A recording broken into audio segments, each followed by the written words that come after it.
कषाय की उपशांतता मात्र मोक्ष अभिलाष भवभीरु प्राणी दया ये आत्मार्थ निवास।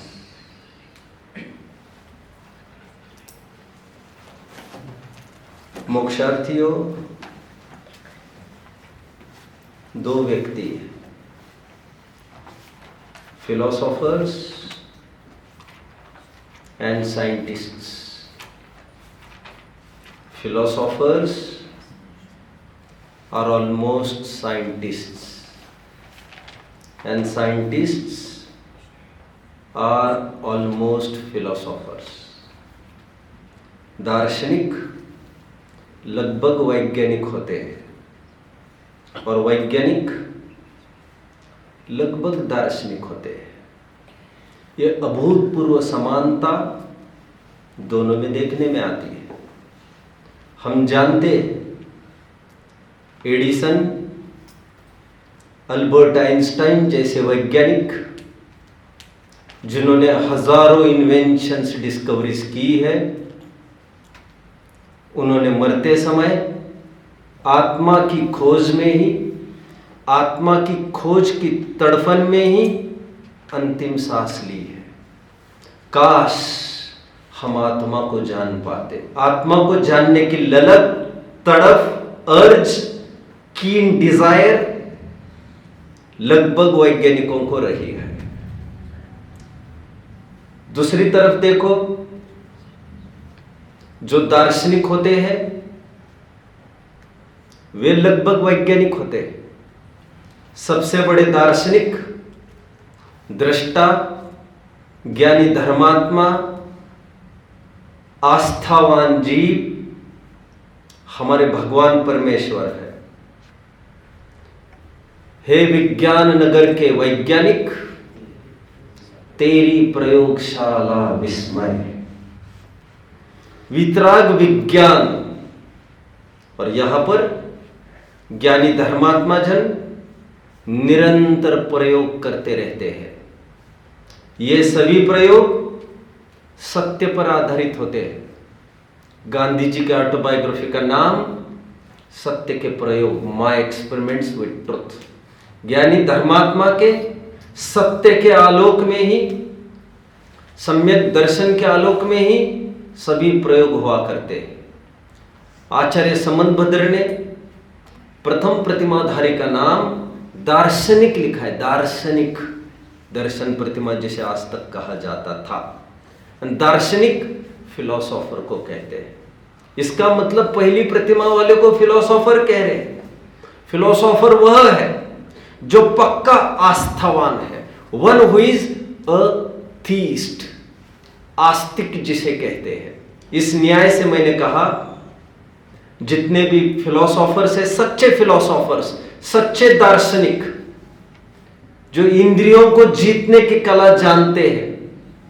मैं जैन धर्म कहकर कोई जैन संप्रदाय की बात नहीं कर रहा हूं यहां पर, लेकिन क्या करूं, धर्म यदि कोई है तो इंद्रियों को जीतने वाला ही धर्म हुआ करता है। इस कदर हम देखते हैं दार्शनिक वैज्ञानिक होते हैं और वैज्ञानिक दार्शनिक होते हैं। दोनों में एक अद्भुत समानता है और वह यह है कि दोनों जन खोजी है। दुनिया की कोई फिक्र उनको नहीं रहती। अपने एडिसन को देखा होगा, गैलीलियो को देखा होगा और जनों को देखा होगा, आपने पाया होगा सबकी सब दाढ़ी बड़े वाले लोग हैं। अभी इनको फुर्सत ही नहीं है, क्या हो रहा है क्या। शारीरिक सौंदर्य का भी इनको लेना देना नहीं है, ना सामाजिक संपर्क से इनका कोई लेना देना नहीं है और ना ही पारिवारिक संबंध से। ये तो अपने में मस्त डूबे, जगत से दूर, निरंतर खोज में संलग्न, निरंतर रात दिन वही विचार, वही भोजन किया नहीं किया कोई लेना देना नहीं। ये तो वैज्ञानिकों का हाल है और यही हाल लगभग हमारे ज्ञानियों का है, जिसे मैं दार्शनिक कह रहा हूं इस समय में। उनको कोई फिक्र नहीं, क्योंकि वे अपनी अपनी खोज में लगे हैं। कितने जन यहां तक मुझे फॉलो कर रहे हैं बच्चों?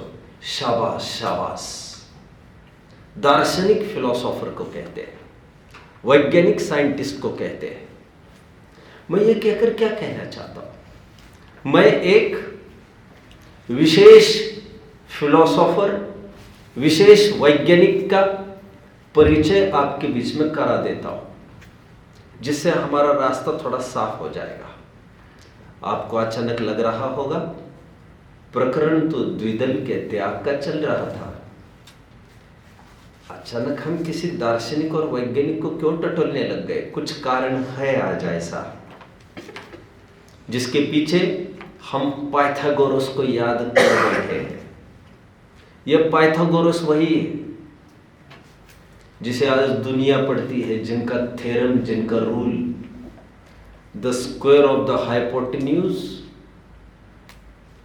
Of the right angled triangle is equal to the sum of the square of the remaining two sides of the right angled triangle. इतना जबरदस्त कंसेप्ट उन्होंने दुनिया के सामने रखा। राइट एंगल्ड ट्रायंगल है आपके सामने, राइट एंगल्ड ट्रायंगल समझते हो बच्चों? मैं इतना भी बोलना नहीं चाहता फिलहाल, कितना क्या क्या बोलूं। उसमें यदि एक साइड 3 है और एक साइड 4 है, और हाइपोटेन्यूज आपको जो 90 डिग्री वाले एंगल के बिल्कुल अपोजिट वाली साइड है, उसकी लेंथ आपको डिराइव करनी है, तो आपको स्केल की गरज नहीं है, केवल फॉर्मूला में आप डालिए and you will get the answer. The answer is 5। इस अद्भुत सिद्धांत को विश्व के सामने परोसने वाले पाइथागोरस को मैंने अनायास ही याद किया है आज, वो विशेष कारण से। एक बार की बात है, एक मेरठ के विद्वान है, मुजफ्फरनगर के, नाम भी सुना होगा आप लोगों ने, मुजफ्फरनगर के प्रद्युम्न कुमार जी। वे मेरे से संपर्क करते हैं, साल में लगभग 1 आध बार तो करते ही है। अच्छे जीव है और शंका समाधान के लिए करते हैं, वे कुछ न कुछ समाधान चाहते रहते हैं। एक बार उनका मुझे फोन आया कि द्विदल के त्याग का प्रकरण मैं पढ़ा रहा हूं, किसी को समझाना है, किसी के गले उतारना है, मेरे पास स्ट्रॉन्ग कुछ आधार चाहिए मुझे। मैंने कहा doesn't matter, logics have been served. जिन्हें काफी तर्क दिए जाए और फिर भी जिनका दिमाग काम नहीं चले, उन्हें ग्रंथ आधार दिए जाने चाहिए, प्राचीनता से उनका दर्शन कराना चाहिए। और बच्चों, मैं आपको सहर्ष एक बात कहना चाहता हूं, मेरे पास एक लेख था, शायद अभी भी हो सकता है, मुझे ढूंढना पड़ेगा, पाइथागोरस पर। मैंने इस सभा में 2-3 बार जिक्र किया है। पाइथागोरस दिगंबर जैन था, आपको याद आ रहा है? और वो लेख मैंने उनको दिया, क्या किया, मेरे पास अभी भी हो सकता है। उस लेख में पाइथागोरस द्विदल के त्याग का ठोस समर्थन करते हैं का वो लेख मेरे पास है। यदि यह बात सत्य है तो द्विदल के त्याग का आधार ठेठ 2500 वर्ष पहले से प्रस्तुत होता है। महावीर के पहले, महावीर के समकालीन मानना पड़ेगा। ओहो, पाइथागोरस का टाइम बताया गया है 570 BC to 490 BC। यदि इस पैरामीटर पर हम चले तो हम ये पाते हैं आज से करीबन 2500 वर्ष पहले महावीर निर्वाण को प्राप्त हो चुके थे। लगभग ये काल दिखाता है पाइथागोरस तब का है। और पाइथागोरस ने द्विदल के त्याग का जैसा वर्णन मेरे पास इतना प्राचीन है, इतना प्राचीन हम मेरे पास कोई जैन ग्रंथ का भी आधार नहीं है। वैसे प्रकरण की ओर मैं बढ़ने के पहले इस बात की भी थोड़ी सिद्धि करना चाहूंगा कि पाइथागोरस किस प्रकार जैन था, ये आपके गले उतर सकता है। टुडे मैं 2-3 घंटे आज काफी शोध खोज करता रहा इस बात पर, सोचा आपके सामने में उत्तम से उत्तम वस्तु पेश करूं, बट मुझे सफलता उतनी नहीं मिली। लेकिन आज काफ़ी कुछ चीज़ें मैं आपको बताता हूँ विच विल बी हेल्पफुल। मैंने आपको एक बार डायोजनीस के बारे में कहा था।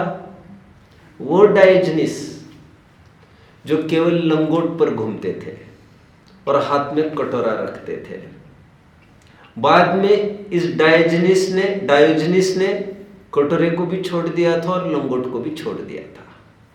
ये एथेंस के ही है, ये सब ग्रीक फिलोसोफर्स है, ग्रीस के है ये सब। और इन्हीं पाइथागोरस से प्लेटो, एरिस्टोटल, सोक्रेटिस ये सब इन्फ्लुएंस्ड थे, ऐसा उल्लेख आपको मिलेगा।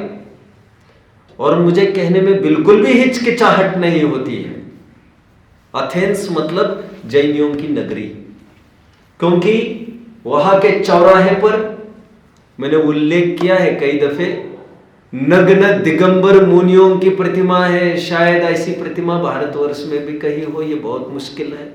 और इसका कारण एक ही है, जब अलेक्जेंडर इन्वेडेड इंडिया और जब लौट के जा रहा था तो अलेक्जेंडर ने अपने साथ कल्याण मुनि को ले गए थे अपने स्थान पर, और अलेक्जेंडर मूल में ग्रीस का था और इसलिए वहां पर दिगंबर मुनियों का बाहुल्य प्रचुर मात्रा में पाया जाता था। खैर, पाइथागोरस का मरण भी बड़े अटपटे तरीके से हुआ है, जो मैं आपको आज शेयर करता हूं। वैसे पाइथागोरस के जीवन में आप पाएंगे कुछ प्रिंसिपल्स। वे शुद्ध शाकाहारी थे, जबकि एथेंस में, ग्रीस में कोई शाकाहारी मिले असंभव। वे बीन्स को, पर्टिकुलर वनस्पतियों को भी सेवन नहीं करते थे। वे मानते थे इस वनस्पति में भी प्राण है, इनका सेवन हमें नहीं करना चाहिए। आजीवन उसका त्याग था, यहां तक कि जब उन्हें मारने के लिए, उनकी हत्या करने के लिए उनके पीछे लगे थे लोग, तो उनको बचने के लिए रास्ता था, लेकिन पूरी खेती थी वो वनस्पतियों की थी। उन्होंने सोचा इन पर मैं कुचल कर चला जाऊंगा, इससे तो मैं ही मर जाऊं। ऐसा उल्लेख मिलता है। You should search on Wikipedia, you should search on Google, you will get all the details there. यह भी पाया जाता है कि वे चाहते थे, जो भी इस योग के मार्ग पर बढ़ना चाहते, ये वही पाइथागोरस है जो मैथमेटिक्स के सूत्रों की पूजा अर्चा करते थे, जिनका संघ पूरा, संघ में स्थापित होने के लिए 4 साल के मौन का नियम था इनके। लगभग मेरा अनुमान है लगभग नग्न रहते होंगे। जो फोटोज है वे भी व्हाइट कपड़ों के हैं, और उनका रूल था जो भी संघ में उनके रहेगा वो सफेदी कपड़े पहनेगा। ब्रह्मचर्य के सख्ती के पालक थे आदि। काफी नियम ऐसे मिलते जुलते लग रहे, जिससे मुझे लग रहा है इन्हें जैनिज्म के बहुत पास लाकर खड़ा करता है। एनीवे, आज मैंने पाइथागोरस की इतना सारा इंफॉर्मेशन केवल द्विदल के त्याग की पुष्टि के लिए दिया है, और मेरा दूसरा कोई भी इरादा नहीं। मैं प्रकरण की तरफ बढ़ने के पहले और एक बात बता दूं। वैसे ही एक बार तारण तरण श्रावकाचार पढ़ रहा था। समय रहता है तो मैं पढ़ता रहता हूं। मैं सोचता हूं जितना पढ़ता रहूं उतना विशुद्धि बनी रहती है। सोचता हूं जितना पढ़ता रहूं उतना विस्मरण होने के अवसर कम होंगे। सोचता हूं पंचम काल में स्वाध्याय को ही परम तप कहा गया है, इसलिए ज्यादा से ज्यादा प्रवृत्ति उसमें होना चाहिए। आज से 500 वर्ष पहले लिखा गया तारण तरण श्रावकाचार, तारण तरण स्वामी द्वारा, उसमें भी मुझे द्विदल के त्याग का उल्लेख मिला है। मतलब ये कोई आज का प्रकरण नहीं है। एनीवे, कमिंग बैक, मैं कुछ पेपर्स आपके बीच में पढ़ रहा था। आज मैं विशेष बात भी आपके बीच में 1-2 मिनट के बाद करूंगा। उससे पहले एक प्रश्न यहाँ पर 310 पृष्ठ पर आया था। आप थोड़े ट्यून्ड हो जाओ प्रकरण के साथ, उसके लिए मैं सुबह का प्रकरण का थोड़ा रिकैप करा दूँ आपको। द्विदल का अर्थ हमने देखा था, 3 प्रकार के द्विदल, और मूल बहस चल रही है हमारी गोरस को लेकर। गोरस में लेना क्या क्या चाहिए, और मूल समस्या हमारे कच्चे और पके दूध का लेकर चल रही थी, जिसमें भली भांति ये सिद्ध किया जा रहा था कि दूध कच्चा हो अथवा पका हो बराबर से द्विदल करता है। आपको इस बात का ध्यान रखना चाहिए, क्योंकि अक्सर आपके भोजन करने में देखने में आता है दूध साथ में लेकर तो बैठते ही है, लेकिन लगभग थाली में भी वो ढुला हुआ दिखता है। इसका कैसे इंटेक करना पहले वो बता दो, फिर अपने प्रकरण की ओर बढ़ता हूं। पहले आपको चाहिए, जिन्हें सबसे बेस्ट उपाय, जिन्हें दूध लेना है, दही छाछ जो भी लेना है वो पहले ले ले, फिर मामूली कुल्ला करें, जिससे कोई अवसर न रहे, क्योंकि भोजन के बाद लेने में थोड़ा अवसर रह सकता है। एनीवे मेरा हार्ड एंड फास्ट नहीं है इसमें, अब ऐसा भी कर सकते, कुल्ला थोड़ा अच्छे से कर लीजिए भोजन के बाद। और कुल्ला अच्छे से मतलब ज़्यादा पानी पीने की बात नहीं कर रहा हूँ, एक मुंह में पानी भर के थोड़ा सा उसको गरगल करना है और गरारे टाइप, और वो उसको करके इंश्योर प्रॉपरली कि आपके दांत साफ हो गए हैं, तो फिर आप दूध पी सकते हो, ताकि वो कांटेक्ट खत्म हो जाए। और भी प्रश्न आपको उत्पन्न क्या क्या हो रही है मैं समझ रहा हूँ, आई एम कमिंग टुवर्ड्स, मुझे उसके लिए एक आधा घंटा टाइम दे दीजिए। अभी मैं थोड़ा पढ़ के दिखाता हूँ जिससे आप ट्यून अप हो जाओ। शंकाकार प्रश्न पढ़ कह रहा है, ग्रंथों में तो ऐसा लिखा है कि पके दूध से द्विदल का दोष नहीं आता, तो ग्रंथों का क्यों नहीं माने। ग्रंथ मतलब उसके दिमाग में क्या है, सागार धर्मामृत। देखो प्रश्न, यदि ऐसा ही है तो जैन उल्लिखित कथन के अनुसार क्यों नहीं चलते। शंकाकार, जैन उल्लिखित कथन मतलब ही इज रिफरिंग टू सागार धर्मामृत। उत्तर, इस प्रकार के उच्छृंखलता शास्त्र विरुद्ध प्रवृत्ति शिथिलाचार की पोषक है। उसे जिह्वा इंद्रिय के लोलुपी एवं लंपटी लोगों ने चलाई, और उन बुद्धिमान ने उसकी पुष्टि करने के लिए श्लोक रचकर लिख डाले। उन्होंने विचारा कि वीतराग के उपासक मुनि गणों का उपदेश है, ऐसा समझकर लोग स्वीकार कर लेंगे। मैंने आपको पहले भी कहा था, हमारे ग्रंथों में जिन प्रतिमा का गोबर से भी प्रक्षालन करने का उल्लेख है। अभी यह हमारे जैन ग्रंथ हो सकते हैं। जैन ग्रंथ के नाम पर क्या क्या चलाया जा रहा है, आपको सावधानी रखनी ही चाहिए। ठीक है, उन्होंने विचारा कि वीतराग के उपासक मुनि गणों का उपदेश है, ऐसा समझकर लोग स्वीकार कर लेंगे। अतः रूढ़ी या पक्ष पड़ जाने से फिर छद्मस्त उन्हें रोकने में समर्थ नहीं हो सकेंगे। इस कारण योग्य पुरुषों को पक्षपात छोड़कर शास्त्रानुकूल प्रवृत्ति करना यही सम्यक दृष्टि का कर्तव्य है, ऐसा समझा है उत्तरदाता ने। मैं आगे बढ़ता हूं, काफी आधार यहां पर भी कोट किए हैं। अभी जिसे मैं कह रहा था मैं 2 मिनट के बाद बोलूंगा, उसे पहले बोल देता हूं। आपको सुनकर आश्चर्य होगा, जो जो हमारे जैन ग्रंथों में उल्लेख है वो जैनेतरों में भी। आपको याद आ रहा होगा, जब रात्रि भोजन त्याग की चर्चा मैंने की थी, अनछने पानी के त्याग की भी चर्चा मैं बहुत जल्द करने जाने वाला हूं। वो मैं जैनेतर ग्रंथों के आधार से भी सिद्धि करना चाहूंगा। देखिए, महाभारत के शांति पर्व का एक छंद मेरे सामने खड़ा है। यह छंद ये कह रहा है, हे युधिष्ठिर, गोरस के साथ जिन पदार्थों की 2 दालें होती है, उनके सेवन करने से मांस भक्षण के समान पाप लगता है। अतएव इससे सिद्ध है कि उत्तम कुल में द्विदल काम में नहीं आता था। यह बात की बात है। मूल छंद के कुछ शब्द में पढ़ के दिखाता हूं आपको।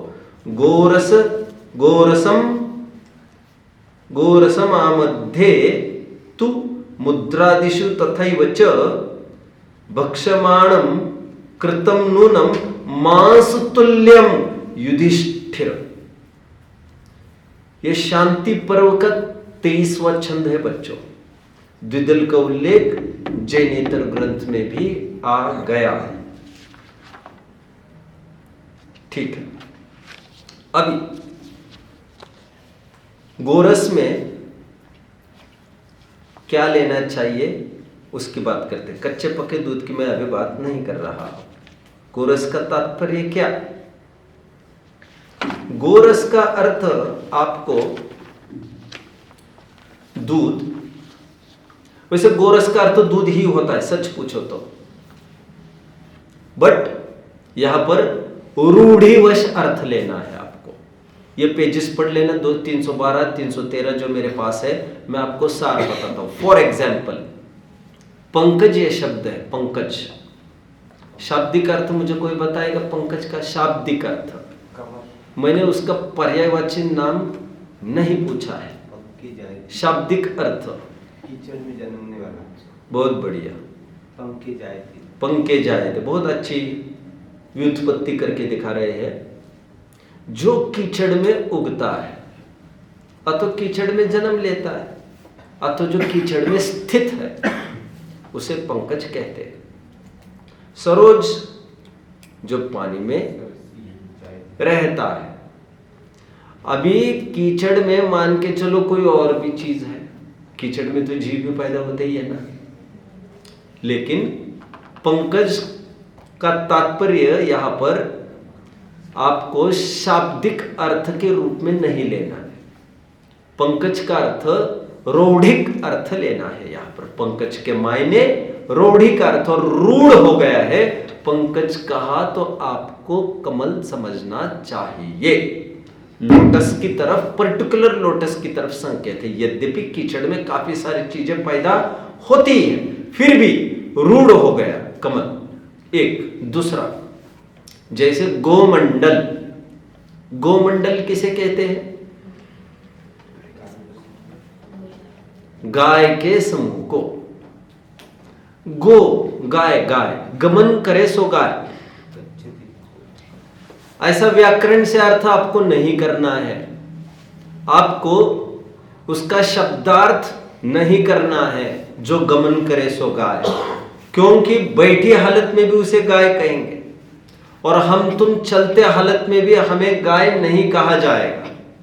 तो इसे गाय कहना यह एक रूढ़िक प्रचलन है, रूढ़िक शब्द है।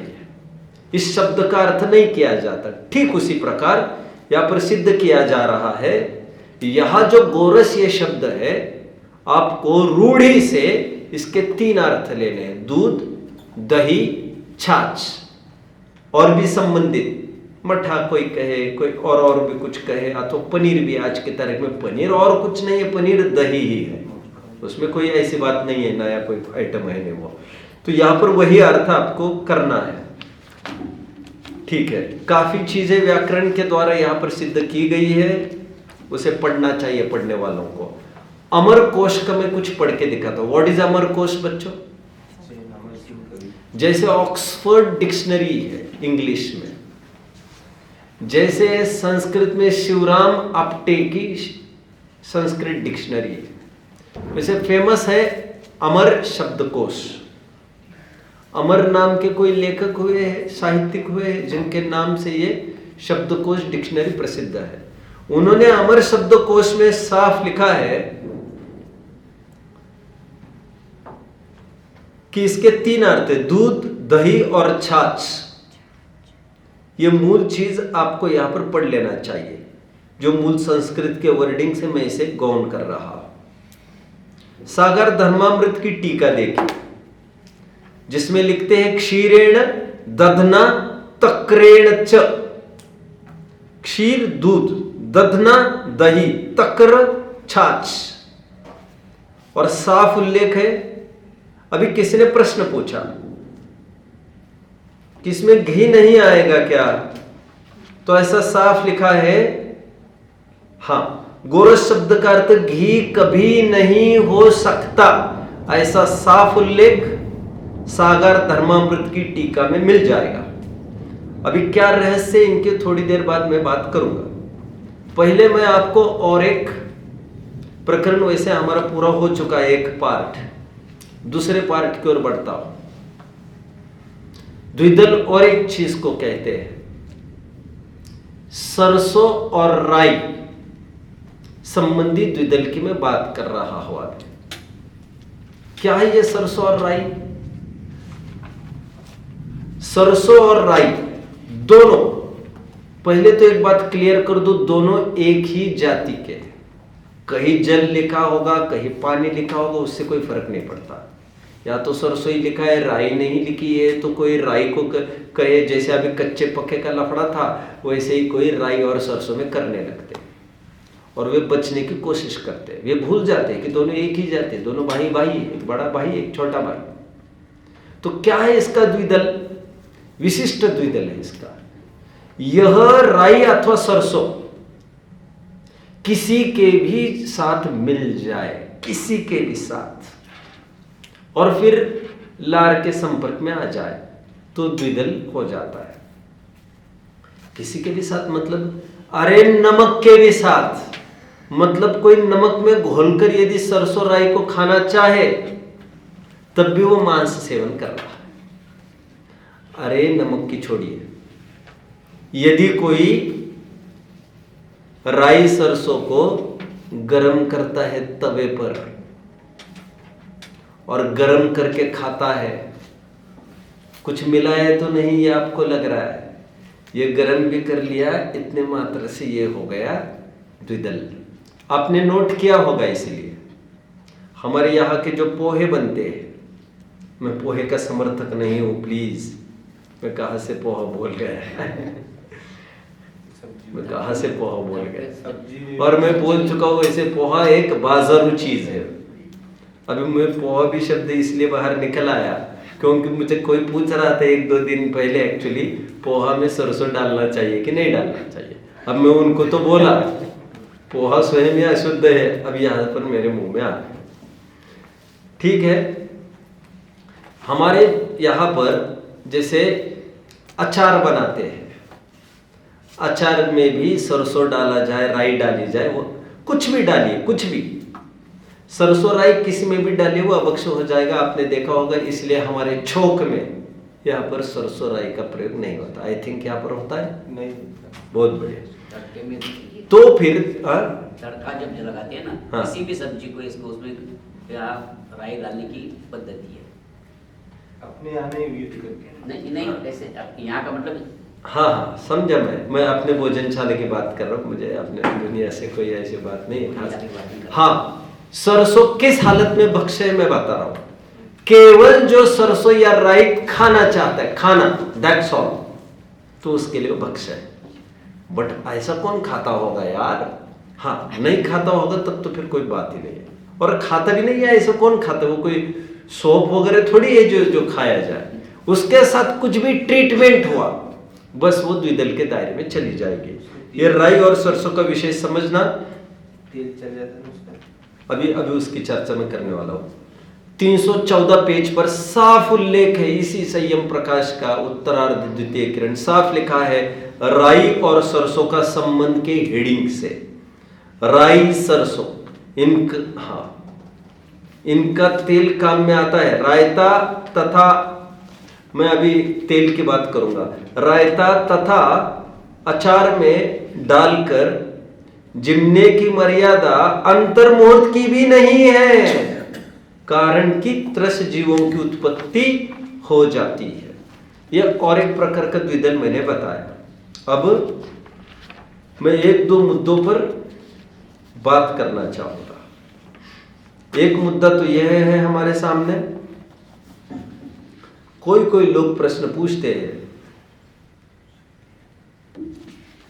कि भोजन करने के बाद कुल्ला करते हैं फिर दूध पीते हैं तो द्विदल तो तब भी हो जाएगा, ऐसा तर्क लगभग सामने आता है। और बहुत जनों को लगता होगा ऐसे। कितने जनों को लगता है? कितने जनों को लगता है जो मैं कह रहा हूं? ठीक है, क्योंकि इवेंचुअली कहीं ना कहीं उनको लगता है कांटेक्ट तो अंदर में हो ही रहा है, फिर बात क्या रही। लेकिन ऐसा नहीं है, कांटेक्ट बाहर की बात है। मैं एक उदाहरण देकर आपको समझाता हूं थोड़ा। जैसे हमें कहा गया है आलू नहीं खाना, प्याज नहीं खाना, आदि नहीं खाना। क्यों नहीं खाना? हिंसा होती है कहा जाता है। अब देखिए, चलिए आलू प्याज के छोड़ दीजिए, हमें यह कहा जाता है सचित का सेवन नहीं करना। यह सुना है? ये तो बहुत मुश्किल है कोई सुना होगा। सचित का सेवन मतलब जैसे ककड़ी है, वो ककड़ी रॉ नहीं खाना आपको। सचित्त त्याग प्रतिमा वाले उसे पहले अचित करते, उबालते हैं। मुनिराज कच्ची ककड़ी, कच्चा सेब कभी भी नहीं खा सकते। उन्हें कोई भी चीज उबाल कर दी जानी चाहिए। उबाल कर क्यों? वो अचित हो गई तो अभी खा सकते हैं। हाँ खा सकते हैं। अभी कोई ये तर्क करे, क्या तर्क करे जरा मुझे कोई बताओ। अरे जब खाना ही है, जब दांत के नीचे जब आना ही है सेब को, तो अचित तो वैसे ही होने वाला है। नहीं, लेकिन यहां अचित होने की बात नहीं है, बाहर अचित होने की बात है। समझ रहे हैं अभी? इसके पीछे और एक बात छिपी है। बात जीवित हिंसा की तो है ही, लेकिन इंद्रिय जय की भी है। ठीक उसी प्रकार आपको समझ लेना चाहिए। दूध हमने भले ही बाद में पिया, तो मूल में गले से नीचे उतरने पर भोजन सामग्री के फॉर्म्स बदलने लगते हैं। आपने बायोलॉजी में खूब पढ़ा होगा, यहां पर कई प्रकार के जूसेस होते हैं। जूसेस यहाँ अब मैं ज़्यादा एक्सपर्ट नहीं हूँ, मुझे साइंस का कोई नॉलेज नहीं है, आप आपके एक्सपर्ट से पूछ लीजिएगा। लेकिन थोड़ा बहुत जितना मैं जानता हूँ, आप लोगों ने ज़रूर सुना होगा, जैसे बाइल, जैसे पैनक्रियाटिक, सुना है? Bile juice, pancreatic juice, saliva तो सुना ही होगा।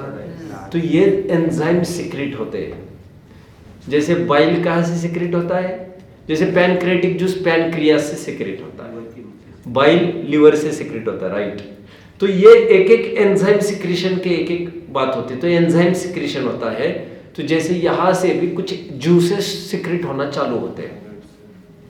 जैसे सलाइवा भी जो है ना, सलाइवा लार जिसे कहते हैं, आपको भोजन चीज देखने पर ये कोई फ्लूइड निकल आता है यहाँ पर एकदम, जिसका एकदम एक पहले झटका लगता है जो एक अपील करता है कि हाँ भूख लगी है, नाउ कोई भी इनटेक विल डू, तो वो डाइजेशन के लिए हेल्पफुल रहता है। एनीवे, तो जूसेस के कारण यहां से नीचे जूसेस जितने सीक्रेट होते हैं उसके कारण उसका फॉर्म बदलता रहता है। इसीलिए बात वह नहीं रहती जैसे सेवन के पहले थी। इसीलिए आगे पीछे सेवन करने से द्विदल का दोष नहीं माना जाएगा। और फिर हमारे ग्रंथों में ऐसे कोई उल्लेख भी नहीं है, हमें लॉजिकली ही समझना पड़ेगा ये।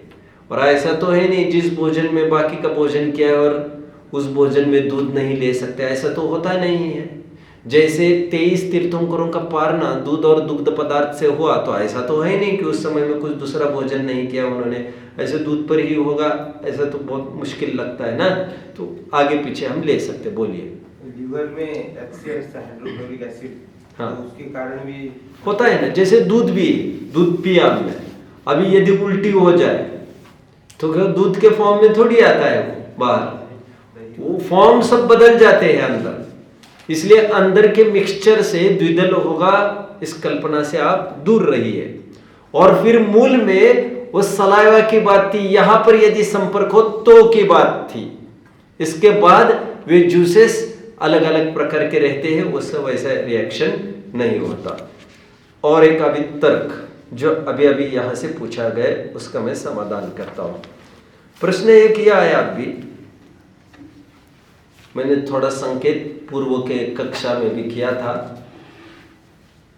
एक्चुअली जैसे मूंगफली और दही खाइए तो वो द्विदल का दोष करेगा, लेकिन मूंगफली का तेल यदि वो सेवन करने में आए दूध दही के पदार्थ के साथ, राइट, जैसे तेल में किसी ने पुड़ी तली, मूंगफली के, सरसों के, किसी भी चीज के, तिली के, वो तल के वो दूध के साथ उसको खा जाए, लेकिन तब द्विदल का दोष नहीं आता। उसका रीजन इतना सही है, जो द्विदल का दोष आता है वो द्विदल में रहने वाले दलीय पार्ट के कारण आता है, सॉलिड पार्ट, तेल के कारण नहीं। इसलिए जो एक्सट्रैक्टेड तेल है सरसों का, मूंगफली का, वह द्विदल का दोष पैदा नहीं कराता।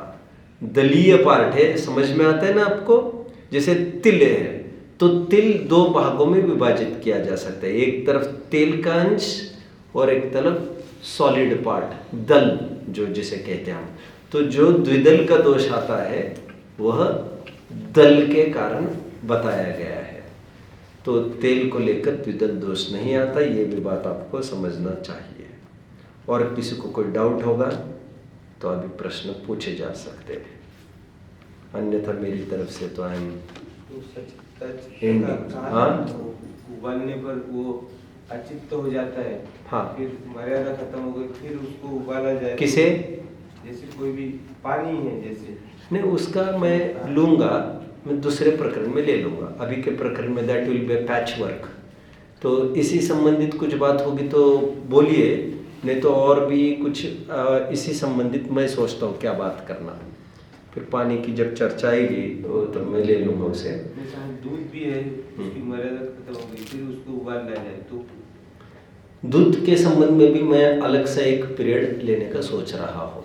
स्पेशली एक कक्षा मैं दूध और दुग्ध पदार्थ के ऊपर ही लूँगा, शायद कमिंग पीरियड ले सकता हूँ। और उसके बाद पानी के संबंध में अभी मैं यही बात करता हूँ थोड़ी सी, कि हम कैसे द्विदल का सेवन करते हैं उसी की बात करता हूँ। फिर आपके कोई डाउट्स होंगे तो पूछिए, नहीं तो मैं बात करता हूँ फिर कुछ। जैसे आम तौर पर छाछ पीते हैं लोग। क्या कर रहे भाई, आप यही बैठो, इनको फिर से क्लास सुनाई जाइए। इतनी चंचलता, इतना why are they getting diverted unnecessary, I am not getting. हाँ, मैं कहाँ पर खड़ा था?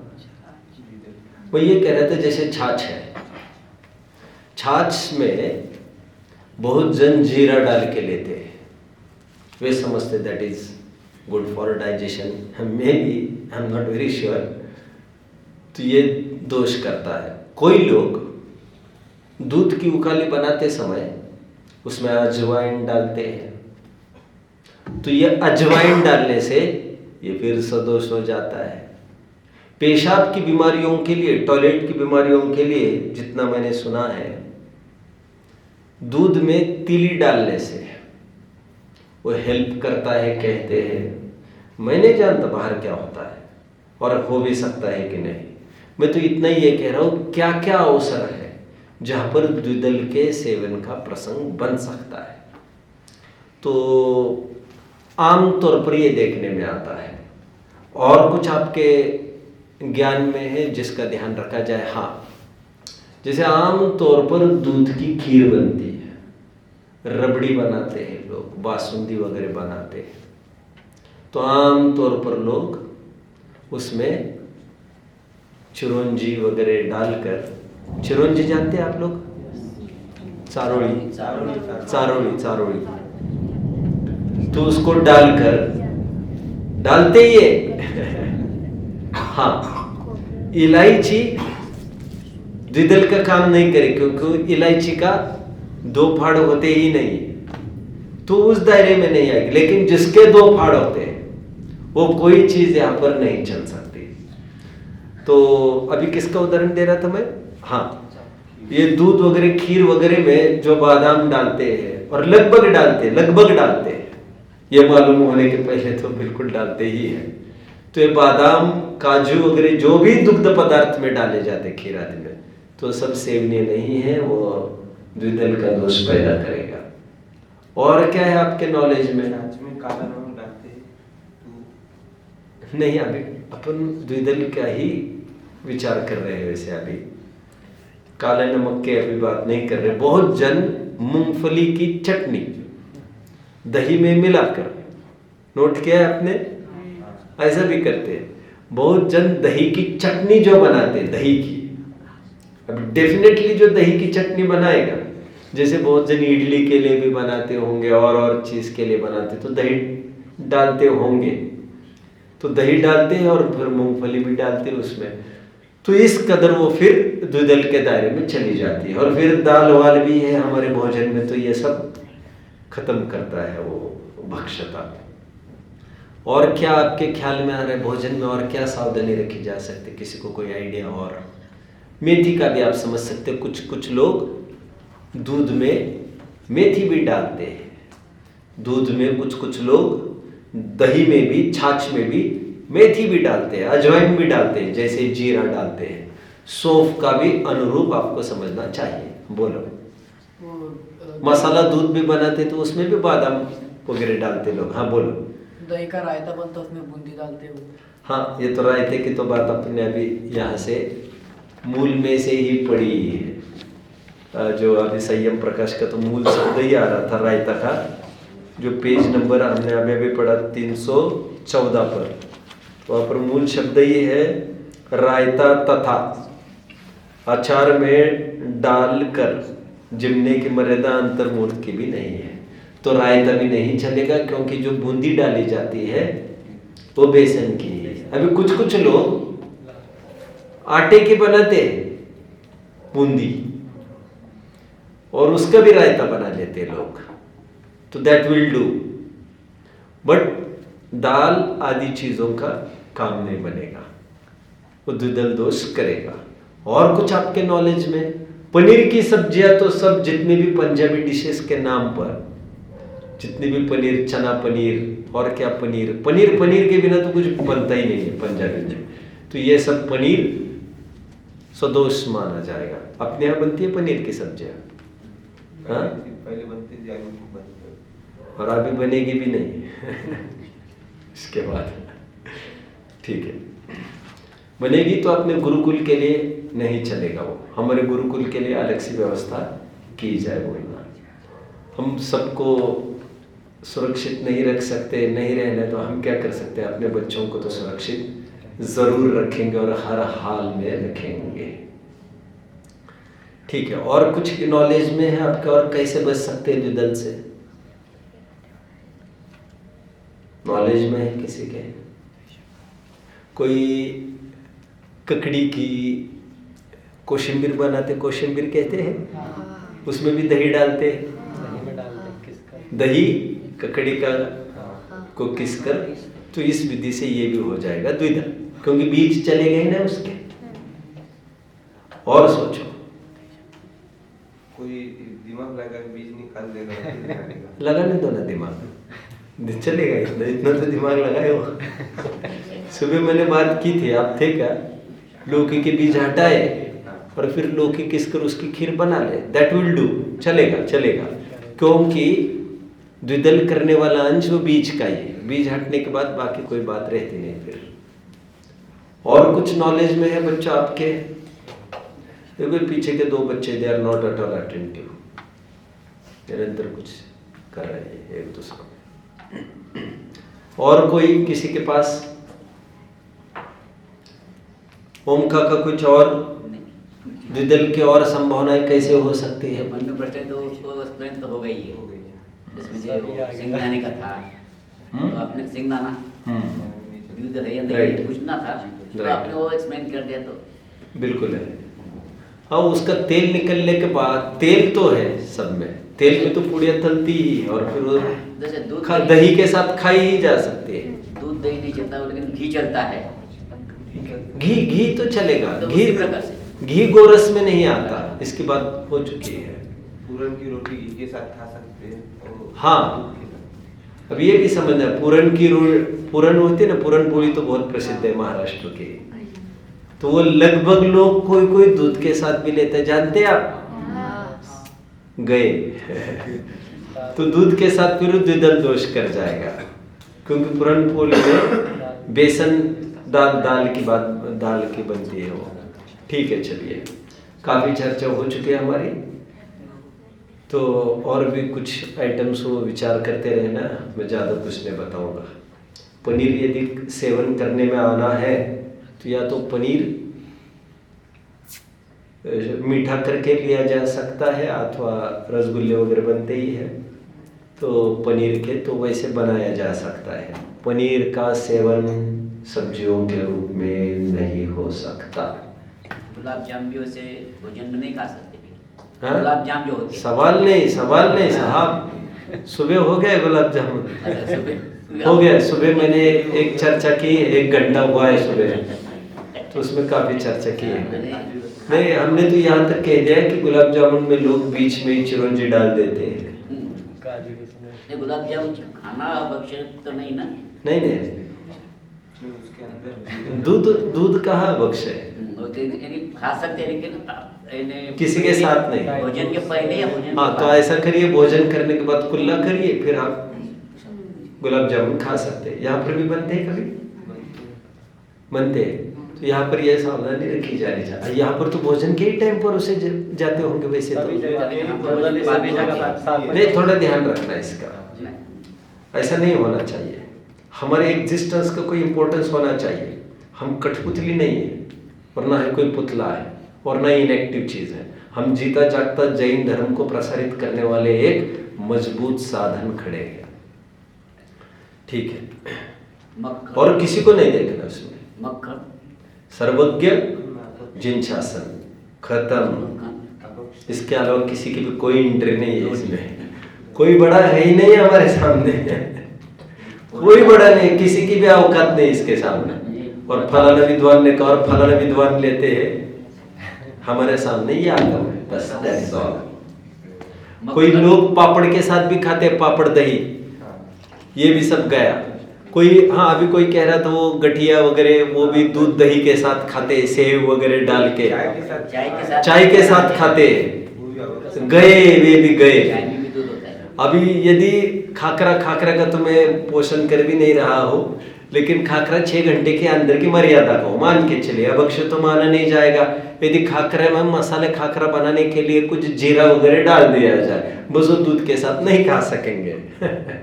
तो ऐसा समझ लेना चाहिए। और कुछ बोलो काका? मक्खन हाँ, मक्खन का तो, हाँ, लोनी या मक्खन? मक्खन तो वैसे ही अभक्ष्य है। मक्खन तो वैसे ही अभक्ष्य है। ठीक है, बोलो। मक्खन से बना घी और गुड़ मिलाकर खाए तो। घी और गुड़ खूब खाओ, कोई दिक्कत नहीं। घी और गुड़ से कोई फर्क बात नहीं है। दूध के साथ भी चलता है क्या गुड़? दूध के साथ गुड़ चलता है कि नहीं, एक बार मैंने उस पर फोकस किया है थोड़े टाइम पहले। अच्छा, ऐसा कहते हैं कि वैसे आयुर्वेद तो मना करता है, बराबर, लेकिन मैं नहीं मानता हूँ ऐसा। लेकिन ये माना गया है कि उबलते दूध में यदि गुड़ डालते जिससे दूध फट सकता है, तो ऐसी स्थिति में अभक्ष्य माना गया है। तो दूध गर्म करे अच्छे से और फिर गुड़ डाले, क्योंकि जो शक्कर के त्यागी है, जो खांड बुरा भी नहीं खाना है जिन्हें, क्योंकि गुड़ इज प्रिफरेबल, कंपेरेटिवली हेल्दियर। तो जो गुड़ ही ऑप्ट करते तो वे इस कदर खा सकते हैं। ठीक है, आई थिंक कोई अभी क्वेरीज नहीं होनी चाहिए द्विदल संबंधी। और थोड़ा कहा बहुत समझना और लगा देना सब ऐसे। बोलो। गेहूं की खीर से नहीं, गेहूं की खीर हाँ बिल्कुल चलेगी। अरे भाई, गेहूं की खीर तो चलेगी। अभी उस खीर में बादाम वगैरह के पीसेस नहीं होने चाहिए, बात वो है। बिना उसके होता ही नहीं है। हाँ? बिना उसकी खीर बनती ही नहीं है। इसके बिना ही होगी खीर, जब भी होगी। उसमें काजू बादाम पिस्ता ये सब नहीं डाला जाएगा फिर खीर में, समझे? क्योंकि दूध और उसका संपर्क हो जाएगा तो भी नहीं चलेगा। खोबर चलता है। हाँ, खोबरा द्विदल कहाँ है, उसके 2 फाड़ थोड़ी होते हैं। खोबरा चलता है ना, खोबरे की तो कोई बात ही नहीं है। खोबरा नारियल चीज ही अलग है। मसल कर 2 फाड़ होने चाहिए, जिसे बायकोटिलेडोनस कहते हैं ना, उसकी बात है वो। ठीक है, और कोई बात है? और हमें सब कुछ जो आज चर्चा हुई है वो सब बताना चाहिए, वहाँ पर इनपुट देना चाहिए। कल वो प्रवचन तो सुन नहीं सकेंगे 2 घंटा में, तो उन्हें इनपुट देना चाहिए। खीर बनी तो क्या क्या सावधानी रखना है। भोजन के टाइम पर हाँ, रसगुल्ले नहीं परोसे जाए, अथवा रसगुल्ले गुलाब जामुन जो भी बनेगा तो वो कटोरी में अलग से हो, ताकि उसे भोजन के बाद लिया जा सके। मेस नहीं होना चाहिए वो। तो अच्छे से समझा देना उनको, नहीं तो फिर और अच्छे से समझाना। ठीक है, ठीक है, चलिए। किसी को कोई डाउट है? This is enough. ओम नमः। बताए, यह अनंत रूप